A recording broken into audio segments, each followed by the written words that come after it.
चलो ठीक है, बताओ। तुम्हारे पास में Oppo K20 pro, sorry Xiaomi का K20 प्रो ये मॉडल आया, या इसके अलावा कोई सा भी वो मॉडल आया जिसमें एलईडी डिस्प्ले लगी, यानी एमोलेड लगी हुई है, ठीक है, वो एलईडी डिस्प्ले एक ही बात है, ये लगी हुई है, और इसमें आप जानते हैं कि लाइट और ग्राफिक्स दोनों एक साथ ही चले जाते हैं, ठीक है, ज़्यादातर कंडीशन में। तो लाइट और ग्राफिक्स दोनों में से कोई भी नहीं आ रहा है, सही है।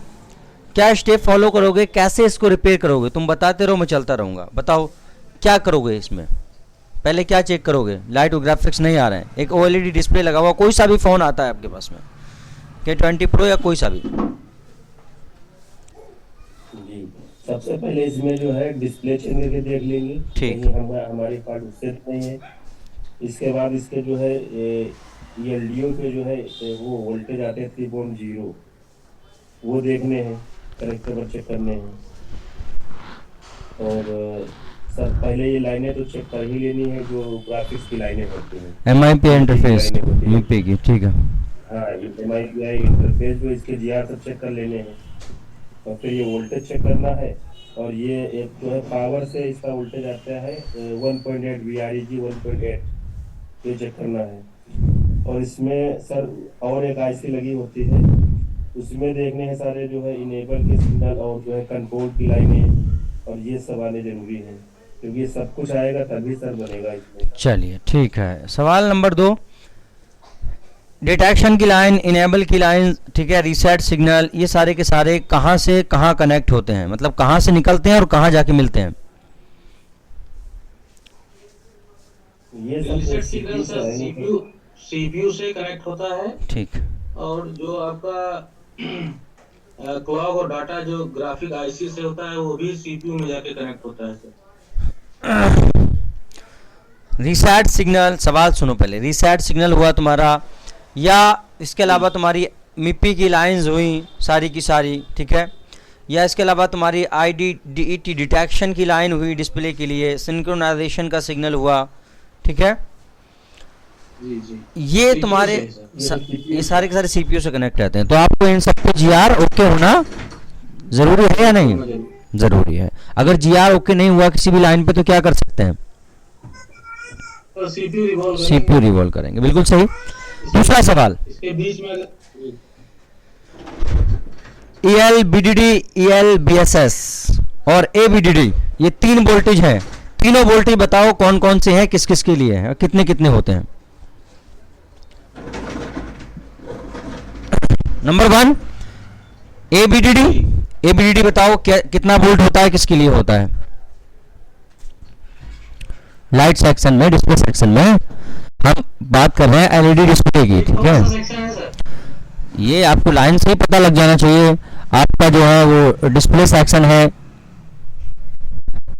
एलईडी डिस्प्ले का हम जो पढ़ रहे हैं। ABDD सर 5 वोल्ट होता है। अच्छा, और हेलो, हाँ ठीक है, हम सुन रहे हैं, मुकेश भाई से हम जवाब लेंगे इसका, आप बोलिए, आप सही या गलत हैं इसका फैसला मुकेश भाई कर देंगे, ठीक है। मुकेश भाई, ABDD बताया आफ्ताब भाई ने कि 5 वोल्ट की लाइन होती है, सही बोल रहे हैं गलत? सर इसमें तो वोल्टेज तो हमारा लिखा नहीं है ABDD वगैरह में। अच्छा, आपको लिखना चाहिए था। हाँ सर, देखिए भूल गए ना अभी बहुत जल्दी, इसलिए मैं कहता हूँ लिखिएगा जरूर। तो चलो, ये तो मतलब स्टेप लिखे हैं इसमें, हाँ, लेकिन वोल्टेज नहीं लिखा हुआ वोल्टेज है। ज़रूरी था, आपको लिखना चाहिए था वो, इसलिए क्योंकि आपको जहन में रहना चाहिए कि कितना वोल्टेज मिलेगा, जब भी तो आगे आप काम करेंगे। तो ABDD मैंने पढ़ाया था आपको कि ये आपकी मेन लाइन होती है। हाँ बोलो, ठीक है। हाँ, वो हम ये कह रहे हैं कि आप अभी लिखा दीजिए। हाँ तो हम बता रहे हैं, आप लिख लो। ABDD जिस लाइन पे लिखा होता है, ये आपके जो आप जो पढ़ रहे हैं, ठीक है, वो एलईडी सेक्शन पढ़ रहे हैं एक ऐसे डिस्प्ले का जिसे हमने अलग पढ़ाया, आपको एलईडी डिस्प्ले करके अलग पढ़ाया, ठीक है, जिसमें ग्राफिक्स और लाइट एक ही साथ एक ही आईसी से रहती हैं। यहाँ पे ABDD करके जो लाइन होती है, ये 7 वोल्ट की लाइन होती है। कितने वोल्ट की होती है? अब शायद आपको याद भी आ गया होगा, 7 वोल्ट की ये लाइन होती है, और ये रहती है तुम्हारी डिस्प्ले में लाइट के लिए। किस लिए रहती है? डिस्प्ले में लाइट के लिए। अब 2 लाइनें और होती हैं तुम्हारी, ELBSS ELBDD। अब ये दोनों लाइनें बताइए। हाँ,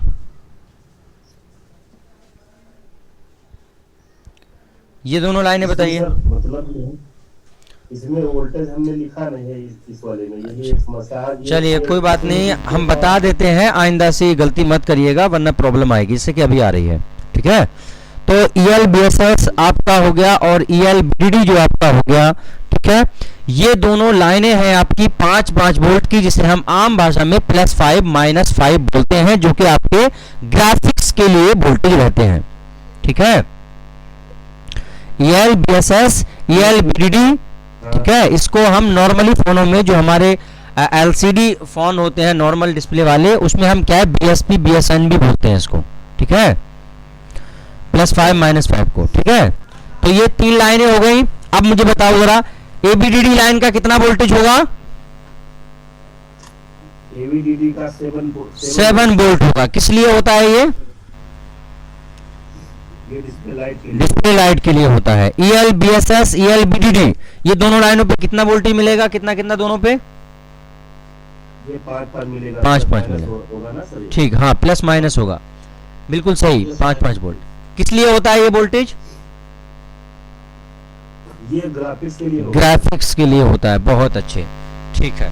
चलो अब आगे चलो, और भी कुछ सवालात हैं। अब मुझे जरा आप बताओ, LDO स्मार्ट स्विच जो कि आपके इन फोनों के अंदर यूज होता है, OLED डिस्प्ले जिनमें लगी हुई उनमें यूज होता है LDO स्मार्ट स्विच, अगर उस पर आउटपुट में वोल्टेज नहीं निकल रहा है, LDO से आउटपुट में वोल्टेज नहीं निकला, ठीक है, तो आपके फोन की डिस्प्ले जलेगी या नहीं? नहीं जलेगी। अच्छा, LDO स्मार्ट स्विच से आउटपुट में वोल्टेज नहीं निकल रहा है, तो आपके पास क्या क्या ऑप्शन है, आप क्या कर सकते हैं? सर ये इसका पहले नंबर पे इनपुट चेक करेंगे। ठीक, वॉब वोल्टेज इसमें आता है, वॉब या VTH, ठीक है, दोनों में से कोई हो सकता है। ठीक है, इनपुट चेक करेंगे। अगर इनपुट में समस्या है तो फिर CPU से एक इसकी इनेबल की लाइन आती है, इनेबल की लाइन देखेंगे। ठीक है, LDO में इनेबल की लाइन आती है सर। आती है, ठीक है। हाँ, तो ये 2 लाइन चेक करेंगे, और अगर ये इतने दोनों में अगर समस्या नहीं है तो LDO को हम चेंज करेंगे स्विच को। ठीक है। अच्छा बताओ, LDO स्मार्ट स्विच का जो वोल्टेज है ये डिस्प्ले पे कंटिन्यू रहता है हर फोन में, या फिर कुछ समय के लिए आता है फिर ड्रॉप हो जाता है? ये सर कुछ समय के लिए आएगा, क्योंकि इनेबल की लाइन है। जब CPU इनेबल करेगा तो वोल्टेज आएगा, ठीक है। जब इनेबल नहीं करेगा तो नहीं आएगा। चलिए, ये डिस्प्ले के बारे में आपसे कुछ सवालात थे। अब चलते हैं आपकी एक नॉर्मली फ़ोन की डिस्प्ले की तरफ। अब ज़रा मुझे बताओ, एक आपके पास में फ़ोन आया है जिसमें 12 बॉल की IC लगी है या 6 बॉल की IC लगी है, ठीक है। सवाल सुन लेना, दोनों लोग सही करके, जितने भी आप ज्वाइन हो सब लोग सही करके सवाल सुन लेना, ठीक है। आपके पास में एक कोई सा भी फ़ोन आया जिसमें लाइट नहीं आ रही है, चाहे 6 पिन की IC लगी है या 12 बॉल की बैकलाइट IC लगी है, ठीक है। जब तक बूस्ट वोल्टेज नहीं निकलेंगे, बूस्ट वोल्टेज कम से कम 10, 12, 15 के समथिंग, उससे ऊपर ही रहते हैं, रिक्वायरमेंट के हिसाब से होते हैं। किसी में 20, किसी में 25, किसी में 30, किसी में 40 वोल्ट तक भी चले जाते हैं, समझ रहे हैं, रिक्वायरमेंट के हिसाब से होते हैं वो। तो जब तक बूस्ट वोल्टेज डिस्प्ले को नहीं मिलेंगे, यानी बढ़ के वोल्टेज उसकी रिक्वायरमेंट पूरी नहीं होगी, जब तक डिस्प्ले में लाइट नहीं आएगी। ये सबको पता है, आपको मैंने पढ़ाया, ठीक है। सवाल यहाँ पे ये है कि जब ऐसा फॉल्ट आया, आपने इनपुट वोल्टेज चेक किया, वो भी ओके था, आपने डायोड को चेक किया, रिप्लेस किया, कुछ नहीं हुआ, आपने बूस्ट कॉइल को रिप्लेस किया, कुछ नहीं हुआ, ठीक है, सेम कंडीशन रही। आपने बैकलाइट IC को भी रिप्लेस कर दिया, सेम कंडीशन रही।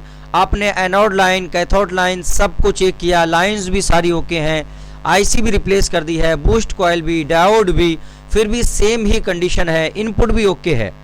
अब आपके पास में क्या ऑप्शन बचता है जो आप चेक करेंगे, काम करेंगे, वो जब बताइए कैसे बनाएंगे इस फोन को, इतना कुछ कर चुके हैं तो। सर इसमें एक VRG 1.8 देखना है, वोल्टेज 1.8 VRG, वो भी ओके है, पावर से मिलता है। वो भी तो हमको फिर ये देखना है, वो सीपीयू से जो लाइन आती है, कोई- इनेबल 1 इनेबल 2। ठीक है, इनेबल 1 इनेबल 2 आती हैं, ये भी ओके हैं, GR ओके मिल रहा है। ये भी ओके। हाँ ये वाला ऐसी सीरियल वजह से डाटा और देखेंगे हाँ सीरियल डाटा और सीरियल क्लॉक, वो भी ओके हैं। तो अपना वो डिस्प्ले चेंज करके देख लेंगे। डिस्प्ले पहले ही रिप्लेस कर चुके हैं, वो तो बेसिक चीज़ है, वो तो सबसे पहले ही होती है, आप ही ने बताया था अभी। सबसे पहले डिस्प्ले रिप्लेस करके देखेंगे, हाँ। कोई भी फॉल्ट होगा तो। सर अगर प्लस सारी माइनस चीजें वाला सही भी है ओके है सर क्या? हाँ हाँ, सर, एक ये एक प्लस माइनस वाला वोल्टेज भी थे। हाँ सब कुछ ओके है, वो तो मैंने पहले बताया। प्लस माइनस वाला वोल्टेज आपकी ग्राफिक्स के लिए होता है, हम बात कर रहे हैं बैक लाइट की। ग्राफिक्स तो आ रहे हैं उसमें, लाइट नहीं आ रही है, ठीक है। आपका OLED डिस्प्ले वाला फोन नहीं है, बल्कि आपका नॉर्मली डिस्प्ले वाला LCD वाला फोन है।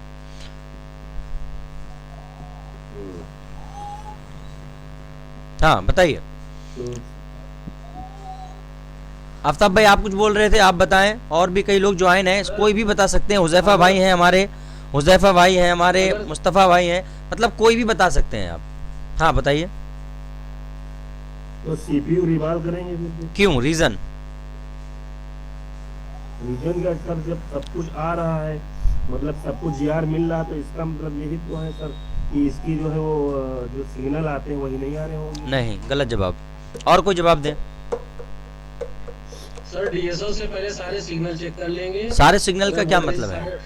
सारे सिग्नल का क्या मतलब है? सिग्नल बताइए। सर सिग्नल जैसे डाटा, क्लॉक हाँ। और रीसेट सिग्नल है, हाँ। ये सब अगर सब चीज अगर सही है, उसके बाद क्या क्या वोल्ट, देखिए। -5 वोल्ट प्लस 5 बीएसपी बीएसएन अगर दोनों वो भी सही है, और फिर इनेबल की लाइनें भी सही हैं, तो सर आना चाहिए ग्राफिक। अगर फिर भी नहीं आ रहा, ग्राफिक्स की बात नहीं चल रही। ग्राफिक्स तो ऑलरेडी आ रहे हैं, ग्राफिक्स तो आ रहे हैं, लाइट नहीं आ रही है भाई। लाइट का मैटर, लाइट सेक्शन आपने फुल डिटेल में पढ़ा, 2 दिन आपकी क्लासेस चली लाइट सेक्शन पे, आपने देखा कि उनमें किसकी चीज का दखल रहता है। इनपुट क्या है? BPH, जो कि ओके है। और आगे कौन काम करता है? बूस्ट कॉइल भी आपने रिप्लेस कर ली है, ओके है। और आगे कौन काम करता है? लाइट IC, वो भी ओके है। डायोड काम करता है, वो भी ओके है, ठीक है, वो भी आपने रिप्लेस कर लिया है। हाँ बोलिए। इसमें एक CTRL कंट्रोल की लाइन है, हाँ। वहां से एक रेजिस्टेंस जा रही है, वो भी चेक करेंगे। कंट्रोल की लाइन, ठीक है, अंदर वाली सेट में कंट्रोल लिखा मिल सकता है, बाहर वाली सेट में आपको जो है PWM यानी पल्स वाइब मॉड्यूलेशन मिल सकता है, ठीक है। और किसी किसी फोन में क्या है, WLED EN यानी WLED इनेबल मिल सकता है, लिखा हुआ इस लाइन पे। एक सिग्नल की लाइन होती है ये, ठीक है। हाँ, क्या करेंगे इसके साथ, जो बताइए। ये सर मेन है, ये चेक करना जरूरी है। ये मैन है, ये इसको आ रहा है तो सर हाँ, ये सर अगर आ रहा है तो ठीक है, वरना ये IC चेंज करके देखेंगे। ठीक है। अब आपसे यहाँ पे एक सवाल और है, WLED इनेबल की लाइन चेक करेंगे, यानी ये इनेबल कहाँ से आता है, जरा मुझे बताइए। ये भी जवाब दे दीजिए, कैसे चेक करेंगे, कहाँ से आता है इनेबल? पावर IC से आता है। सारे फोनों में पावर से नहीं आता है, कुछ फोनों सारे फोनों में आता है, किसी हाँ। में CPU से आता है। हाँ, किसी में ये आपकी डिस्प्ले से निकल के आता है, वो भी ऐसे जैसे आपका ये फोन है आपका, इसमें OLED डिस्प्ले लगी है। यहाँ पे क्या है, 1.8 वोल्टेज जो आपकी डिस्प्ले पे आता है, और जैसे ही आप कनेक्ट करते हैं तो यहीं से उस वोल्टेज की सपोर्ट से सिग्नल जनरेट होके आपका लाइट IC में आता है, जैसे कि नॉर्मली तौर पे सैमसंग A12 में भी आप देख सकते हैं। डिस्प्ले से आता है ये सिग्नल इनेबल का, कहाँ पे? लाइट IC के अंदर, समझ रहे हैं, जो आपकी लाइट ग्राफिक्स IC से हम डिस्प्ले पावर बोलते हैं, उसके अंदर आता है, समझ रहे हैं, कुछ फोनों में। बहरहाल जिनमें पावर से आता है या जिनमें डिस्प्ले से आता है, हम उस पर बात नहीं कर रहे हैं, हम बात कर रहे हैं कि इस लाइन को चेक कैसे करेंगे। तो इसका GR से चेक करेंगे। GR से चेक करेंगे, ठीक है। तो मशीन नहीं है तो हम GR से चेक करेंगे। अगर GR नहीं मिल रहा है तो हमें पता है हमें क्या काम करना है, लेकिन मान लीजिए अगर GR भी मिल रहा है तो क्या करेंगे? तो सर लास्ट ऑप्शन CPU ही रिवॉल्व करेंगे। नहीं, गलत हो जवाब। सकता है पावर चेंज करें तो मैं तुम्हारी बात मान लूंगा, PWM नहीं मैं मान लूंगा, सारी बातें मान लूंगा, लेकिन दावे पे दलील जरूरी होती है। जी। बगैर सबूत के कोई केस जीता नहीं जाता। नहीं अगर सर सारी चीजें मतलब अगर आ रही है तो ये पहले तो यही आईसी ही चेंज करके देखेंगे एलसीडी लाइट की। अच्छा, डिस्प्ले पावर आईसी जी चलिए मतलब आप यही से मतलब आ रही है ना सब नहीं। देखिए काफी हद तक आपके जवाब जो है वो अगर देखा जाए तो काम कर सकते हैं, ठीक है। आप काफी करीब भी पहुंच चुके हैं और मैं समझता हूं कि मेरे ख्याल में 85% के समथिंग आपने जवाब दे भी दिया है, ठीक है। मगर आप थोड़ा क्लियर नहीं कर पा रहे हैं, बस दोनों ने आपने दिया है, मुकेश भाई ने भी और आफ्ताब भाई ने भी, लेकिन आप थोड़ा क्लियर नहीं कर पा रहे हैं। हाँ काफी हद तक आप जवाब देखा जाए तो दे चुके हैं। देखो जो तुम्हारा PWM सिग्नल होता है, इसे WLED इनेबल या कंट्रोल इस तरह से लिखा मिलता है इन पे, ये बात एकदम 100% कंफर्म है कि इसको हम क्या है DSO से ही चेक कर सकते हैं। किससे चेक कर सकते हैं? DSO से ही, क्योंकि DSO से जब हम चेक करेंगे इस लाइन पे तो हमें पल्स बनते हुए नजर आएंगे, जो पल्स बनते हैं DSO पे, ठीक है। तो उससे क्या है, पल्स से हम ये अंदाजा लगाते हैं कि इसकी स्विचिंग जो है वो हो रही है या नहीं। जितने बड़े बड़े पल्स बनेंगे उतना ही तेजी से हमें ये पता लगेगा कि उतनी ही अच्छी इसकी क्या स्विचिंग हो रही है। यानी कि आईसी जो है, ये सिग्नल जो है एकदम से बढ़िया तरीके से काम कर रहा है, समझ रहे हैं। तो DSO से हम क्या है 100% अगर कंफर्म करना है तो DSO से ही चेक कर सकते हैं, इसके अलावा चेक नहीं कर सकते। लेकिन GR से हम सिर्फ अंदाजा लगा सकते हैं कि लाइन कनेक्ट होगी। GR से क्या कर सकते हैं? सिर्फ अंदाजा लगा सकते हैं। GR से हम सिर्फ अंदाजा लगा सकते हैं, ठीक है। अब सुनिए, GR अगर ओके है और पीछे की सारी चीजें आप चेक कर चुके हैं, इनपुट भी ओके है, डायोड भी रिप्लेस किया, बूस्ट कॉइल भी रिप्लेस की, लाइट आईसी भी रिप्लेस की, इनेबल की लाइंस भी ओके है, I2C प्रोटोकॉल भी ओके है। अगर ऐसा सिचुएशन है तो आपको काम करना है अपनी PWM यानी पल्स वाइज मॉड्यूलेशन की लाइन पे, जिसे आप कंट्रोल भी बोल सकते हैं और WLED इनेबल भी बोल सकते हैं, ठीक है। तरह तरह से अलग अलग लिखा हुआ आपको मिलता है। इसी लाइन से आपका फॉल्ट हो सकता है। अगर DSO नहीं है तो सिर्फ GR से आप ये डिसाइड नहीं कर सकते कि 100% आपका सेक्शन ओके है या नहीं है, ठीक है।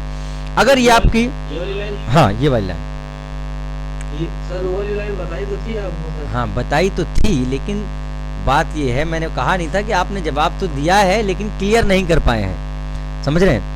आपने ये तो बता दिया कि वहां पे घर है, मगर ये नहीं बता पाए कि वहां पे इतने सारे घर हैं, मगर एग्जिट में है कौन सा वाला।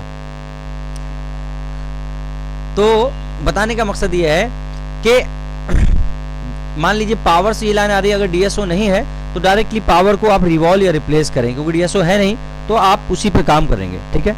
अच्छा, इसके GR से आप, मैंने जैसा पहले बताया कि आप डिटेक्शन को कंफर्म कर सकते हैं, ये कंफर्म नहीं कर सकते कि उस पे जो है वो फ्रिक्वेंसी आ रही है या नहीं, ठीक है। इसलिए आप क्या है, पावर से आ रही है तो पावर पे काम करें, डिस्प्ले से आ रही है तो फिर डिस्प्ले पे डिटेक्शन वगैरह की लाइन सही करके चेक करें, 1.8 वोल्टेज चेक करें जो कि इंपॉर्टेंट है, ठीक है। तो ये आपके डिस्प्ले का था। मैंने ये नहीं कहा कि आपने जवाब नहीं दिया, आप दोनों ने जवाब दिया है। मैंने जैसा कहा कि 85% तक आप दोनों ने जवाब दिया था, लेकिन बस थोड़ा सा क्लियर नहीं कर पाए। तो ठीक है, अब आगे चलते हैं नेटवर्क सेक्शन पे। डिस्प्ले का बस इतना ही छोड़ देते हैं, नेटवर्क सेक्शन पे चलते हैं। और नेटवर्क सेक्शन के बारे में ज़रा मुझे आप बताएं। आप में से सारे लोग में से कोई भी जवाब दे सकता है, कोई ख़ास नहीं है, ठीक है। हाँ, नेटवर्क सेक्शन के बारे में मेरा सवाल है कि नो सर्विस पे अगर आपके पास में कोई भी फ़ोन आया जिसमें नो सर्विस का इशू है, तो आपके पास में क्या ऑप्शन है, क्या टिप्स फॉलो करेंगे? जो मैंने पढ़ाए हैं वो ही बताएं तो ज़्यादा अच्छा है, अपनी तरफ से ना बताएं तो ज़्यादा अच्छा है। बताइएगा, कोई भी बताओ। जी, सबसे पहले उसमें IMI और बेस बैंड चेक कर लेंगे, ठीक है। और इसके बाद जो है फिर जो है WTR पर इनपुट जो है 2 आते हैं, 1.8 आता है और 1.0 या 1.1 होता है, वो चेक करना है। अगर वो मिल रहा है तब भी मतलब WTR चेंज करके हम देखेंगे, और नहीं मिल रहा है तब भी चेंज करके देख लेंगे, क्योंकि WTR मेन होती है उसमें, ठीक है सर। ठीक है। और जो है फिर हाँ सर, और जो है उसके बाद फिर अगर WTR चेंज करने के बाद भी नहीं आ रहा है तब जो है हम ये I2C की लाइन और जो है 2GPA और 4GPA इनका और APT-IC तीनों पर जो है इनपुट चेक करेंगे, ठीक है। अगर ये हाँ सर, अगर ये इनपुट सब सही निकले और I2C लाइन भी ओके निकली और फिर भी नो सर्विस पर है, तब हम 4GPA बदलेंगे। ठीक। और 4GPA बदलने के बाद भी अगर नहीं आया तो 2GPA चेंज करेंगे। और अगर जो है I2C मिसिंग है तो CPU रिवाल करेंगे। ठीक है। मान लीजिए I2C में दिक्कत तो CPU रिवाल अच्छा, कर देंगे। यहाँ पे एक और सवाल CPU रिवाल ठीक है, यहाँ पे एक सवाल लेंगे। सवाल ये है कि आपने सब सारा का सारा चेक किया, सब कुछ आपका ओके है, ठीक है, चाहे आपका I2C हो, WTR भी रिप्लेस कर रखी है आपने, एक नहीं दो रिप्लेस कर रखी है, WTR भी रिप्लेस की, 2GPA वगैरह भी, इनका वोल्टेज भी चेक किया सारी ICU का, वो भी ओके है APT तक। इसके अलावा आपने I2C GR चेक किया सारा, वो भी ओके है। इसके अलावा आपने रिप्लेस किया 4GPA और 2GPA को, फिर भी आपका WTR का वोल्टेज नहीं बना, ठीक है, वोल्टेज नहीं बन रहा है WTR का किसी भी कंडीशन में, तो आपके पास में क्या ऑप्शन है कि आप आगे काम करें? WTR के वोल्टेज कहाँ से आते हैं, साथ में ये भी बताएं। ये पावर से आते हैं। ठीक है। ये सॉफ्टवेयर वाले होते हैं, आपने बताया था कि सॉफ्टवेयर बेस्ड होते हैं, तो हाँ हाँ मतलब इसका CPU मतलब रहता है, कनेक्टिविटी रहती है। हाँ बिल्कुल सही। तो सवाल यहाँ पे ये है, हाँ ठीक है, सवाल जो है उसी का जवाब आप दे दें, कोई भी दे दें आप में से, कि सब कुछ कर लिया है, सब कुछ ओके है, उसके बाद भी WTR के वोल्टेज नहीं बन रहे हैं, 1.8 1.0 नहीं बन रहा है, क्या ऑप्शन है, क्या कर सकते हैं? तो पावर देखेंगे, पावर बदलेंगे सर। मैंने कोई पावर से ही आ रहे हैं, मैंने कोई तरीका बताया था कंफर्म करने का, वही सुनना चाह रहा हूँ। हाँ हाँ, कंफर्म करने को बताया। जैसे ही आप मतलब स्विच ऑन करेंगे तो उसी मतलब 2-4-10 सेकंड के अंदर आपको चेक कर लेना है, अगर हल्के से भी कहीं वोल्टेज आ गए तो ये कंफर्म हो जाएगा कि पावर सही है हमारी, फिर हम दूसरी जगह काम करेंगे। और अगर वहाँ पर वोल्टेज नहीं बन रहे हैं वो बूटिंग के टाइम में, तब तो बिल्कुल कंफर्म है कि पावर खराब ही है, ठीक है, चेंज करना या उसकी लाइनें देखनी। ठीक है, बिल्कुल सही। चलिए, ओनली 2G सिलेक्टिंग का इशू है आपके फोन में, सिर्फ 2G सिलेक्ट हो रहा है, मैन्युअली नेटवर्क सर्च कर रहे हैं तो लिस्ट भी आ रही है, सिलेक्ट कर रहे हैं, सिलेक्ट भी नहीं हो रहा है, लेकिन 2G पे आप जब सिलेक्ट करके सर्च कर रहे हैं तो 2G नेटवर्क आ रहा है, क्या कर सकते हैं आप ऐसी कंडीशन में? तो सबसे पहले WTR बदलेंगे। ठीक है, अगर WTR बोलते रहिए। बदलने पर भी नहीं आया तो 4G IC बदलेंगे, 4GPA, और उसको बदलने के बाद भी नहीं आएगा तो APT के वोल्टेज चेक करेंगे पहले नंबर पर, और उसके बाद फिर भी नहीं तो 40-41 और बैंड चेक करेंगे, एक नंबर 40-41 ये क्या है? चेक करेंगे। अच्छा, बैंड, ठीक है, ये फ्रीक्वेंसी के बैंड है सर। अच्छा ठीक है। बैंड कौन सिलेक्ट करता है, कौन सी IC बैंड सिलेक्ट करती है? 2GPA। 2GPA, ठीक है। बैंड कितनी तरह के होते हैं?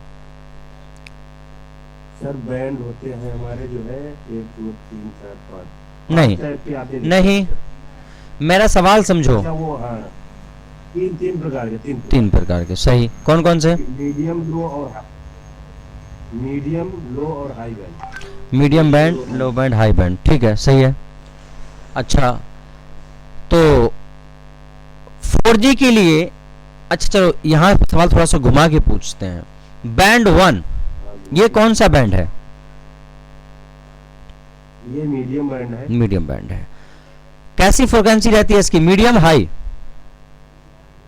ये मीडियम रहेगी, 2100 मेगाहर्ट्ज की रहेगी। ठीक है। अच्छा, तो मीडियम बैंड क्या 4G पे काम करता है? हाँ करेगा सर, 3G 4G दोनों काम करेगा। बैंड 1, ठीक है। एग्जाम्पल दीजिए, कौन से मॉडल में हमें देखना हो तो देख सकते हैं।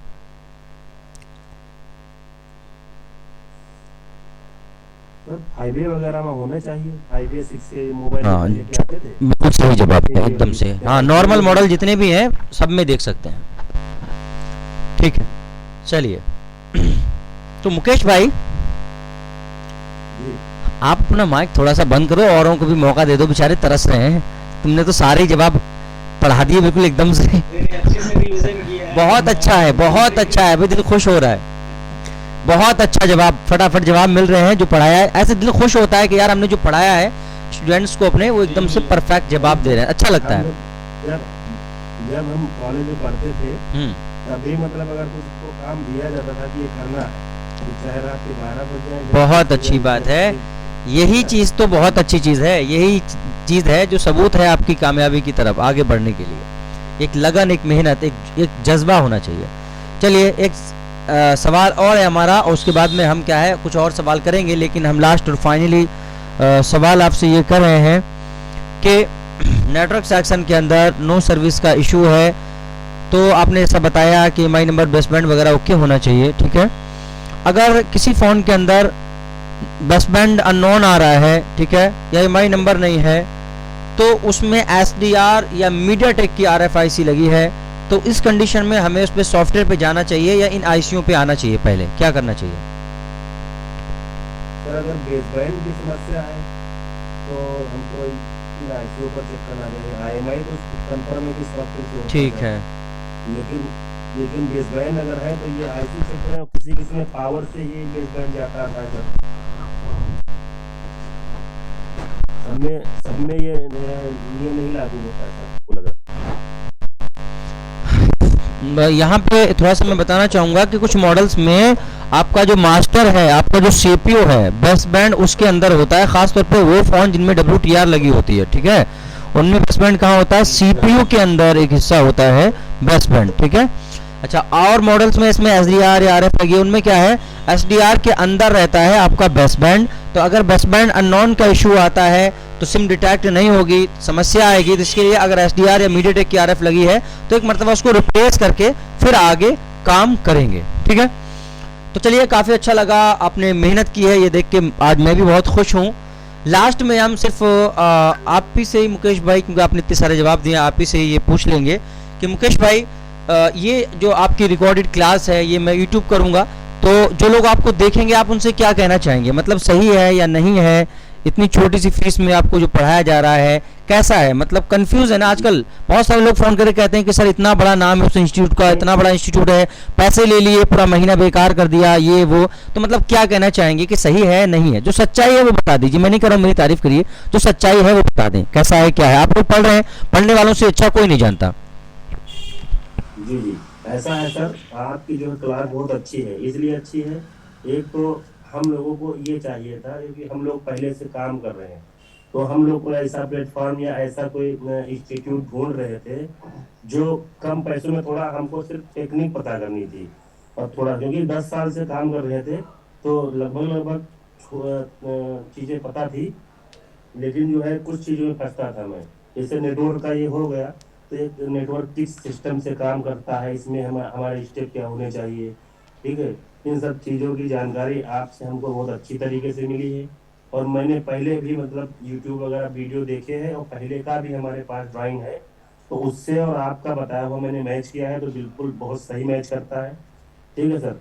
बाकी और कई चीज़ें भी मैंने एक RMM की एक ट्रेनिंग चलती है, तो उसमें जो है वो कल 29, 30, 31 तारीख में जो है वो स्किल कैम्प की तरह बता करके उन्होंने जो है 199 रुपये चार्ज कर रहे हैं, तो मैंने वो क्लास ज्वाइन किया, तो उसमें एक सर है ऐसा बताते हैं तो कुछ समझ में ही नहीं आता है, तो आपका बिल्कुल जो है क्लियर रहता है, और बहुत बहुत जितनी तारीफ की जाए उतनी कम है, बहुत अच्छा आपको पढ़ाते हैं, वाकई में तो दिल से मैं बोल रहा हूँ। चलिए जी, मैं भी ये चीज़ कहना चाहता हूँ, हाँ हाँ, बोलिए बोलिए। मैं भी ये चीज़ कहना चाहता हूँ, मैं मोबाइल के मामले में जीरो था, और जो है काफ़ी मतलब मेरा रिकवर हुआ, मेरा बेसिक इलेक्ट्रॉनिक क्लियर था, उसकी वजह से बहुत थे, लेकिन जो एक सिस्टम होता है मोबाइल का, हर जो है आप इसमें लाइन में चले जाओ, चाहे वो लैपटॉप हो, चाहे मतलब जो भी हो कैटेगरी का, तो एक सिस्टम जो होता है वो नहीं मालूम था, तो वो आपने बहुत बखूबी मतलब फास्ट ट्रैक भी चल रहे हैं, आप डीपली में भी चल रहे हैं, मतलब चीज़ें मतलब एब्जॉर्व हो रही हैं, चीज़ें मतलब समझ में आ रही हैं। तो मैं ये चीज़ कहूँगा, इतने कम फीस में सर आपने बिल्कुल तहलका मचा रखा है यूट्यूब पे। बहुत से देखते हैं, लेकिन बहुत लोगों की फीस बहुत ज़्यादा है भाई, कुछ लोग नहीं कर पा रहे, जैसे बहुत से टेक्नीशियन है, उतना सैलरी भी नहीं होती है, और बहुत लोग होते हैं इनका काम भी नहीं है, स्टार्टअप है, तो वो मैनेज नहीं कर पाते। तो आपने जो प्लेटफॉर्म दिया है, बिल्कुल समझिए मतलब बम है, बम एकदम से दाग दिया है नहीं आपका भाई फीस की तो बात अलग है, फीस कम ज़्यादा चलो वो भी बहुत अच्छी चीज़ है कि फीस भी सर की बहुत कम है, बट समझ में आना चाहिए। कोई तो ऐसे टीचर वही है हम कह रहे हैं, नॉलेज जो है बहुत बढ़िया दे रहे हैं सर। कि हाँ, मतलब जो जो स्टेप्स होने हैं चाहिए। सर के बहुत बहुत क्लियर है। क्लियर है ये बात है। और मैंने सर का वीडियो एक्चुअली देखा था पहले, क्योंकि मैं वीडियो से ही इन पर आया था, डायरेक्ट कॉल किया था हमने, वीडियो देखा था, उसमें भी समझ में आया था कि हाँ ये बंदा हमको समझा कि यार ये सर हमको बढ़िया समझा सकते हैं। भाई समझ में आना चाहिए कि कौन कैसे समझा रहा है। आपके पास ज्ञान चाहे जितना भरा हो, लेकिन आप समझा नहीं पाएंगे किसी को तो बेकार है। बेकार है, सही बात है। मेन चीज़ है समझाना। आपके पास बिल्कुल सही कहा मुकेश भाई आपने, जैसा कि ज्ञान आपके पास में चाहे भंडार हो ज्ञान का, ऐसा ज्ञान किस काम का जो किसी के माइंड में उतर ही ना सके। तो ये बिल्कुल इम्पोर्टेंट बात आपने बोली है। ज्ञान वही काम का है जो खुद के भी काम आए और दूसरों के भी काम आए, और काम भी ऐसा आए कि कामयाब बनाए। चलिए खैर, बहुत अच्छा लगा आपका इंटरव्यू लेके, और आज मैं सच में पर्सनली बहुत खुश हूँ, क्योंकि तुम्हारा बैच ज़्यादा बड़ा नहीं था, कुछ ही लोग थे, लेकिन तुम्हारा इंटरव्यू इतना अच्छा गया है कि मैं लफ्ज़ों में बयान नहीं कर सकता। बहुत कम ऐसे बैच होते हैं जिनका इंटरव्यू इतना अच्छा जाता है। एक एक सवाल का जवाब आपने फटाफट दिया, और बिल्कुल ऐसा दिया जैसा आप पढ़ाते हो और मैं पढ़ता हूँ, एकदम डिटेल में बढ़िया करके, एकदम से जैसा मैंने पढ़ाया। तो खैर बहुत सारी उम्मीदें हैं आपसे जुड़ी हुई। डैड फोन चैप्टर आपका कल से स्टार्ट होगा, तो कल से आप डैड फोन में भी मुझे उम्मीद है कि आप इसी तरह से मेहनत करेंगे। अगर आपने डैड फोन में ऐसे ही मेहनत कर ली तो ये मेरा आपसे वादा है कि 100% आप 99% नहीं 100% हर फोन को बनाओगे, हर डैड फोन को बना लोगे।